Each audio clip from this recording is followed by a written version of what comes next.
So today's verse is going to be Hebrews 11:6. Without faith, it is impossible.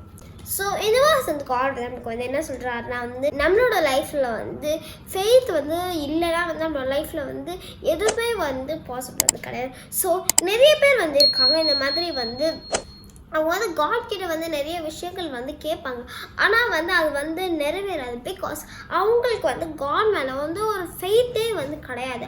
ஆனால் நம்ம வந்து ஒன்று வந்து மறந்துடுறோம்.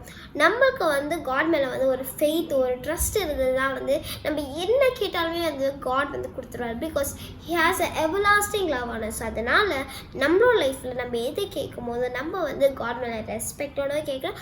அண்ட் தென் வந்து அவர் மேலே வந்து ஒரு பெரிய வந்து ஃபெய்த்துமே வந்து வச்சுருக்கணும். நம்ம அது மாதிரி காட் மேலே ஃபெய்த் வச்சுருந்தோம்னா கண்டிப்பாக வந்து எல்லா திங்ஸுமே வந்து பாசிபிள் ஆக்கி நம்மளை வந்து சந்தோஷமாக வந்து காட் வந்து வச்சுருப்பாரு.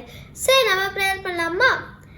ஏசப்பா, நான் கொடுத்தக்காக நன்றி. ஏசப்பா இந்த வேர்ஸ் நீங்கள் எங்களுக்கு வந்து சொன்ன மாதிரி ஏசப்பா எங்களோட லைஃப்பில் ஏசப்பா எங்களுக்கு உங்கள் மேலே ஃபெய்த் இருந்தது ஏசப்பா. கண்டிப்பாக ஏசப்பா நீங்கள் வந்து இம்பாசிபிளான திங்ஸை கூட வந்து பாசிபிளாக வந்து மாற்றுறீங்க ஏசப்பா. அதுக்காக நன்றி ஏசப்பா. உங்கள் மேலே ஒரு பெரிய ஒரு ஃபெய்த்தோடு இருக்கிறதுக்கு ஆசைப்படுங்க ஏசப்பா. Ask everything my Father Jesus Christ precious name. Amen. God bless you. Have a great day. Bye.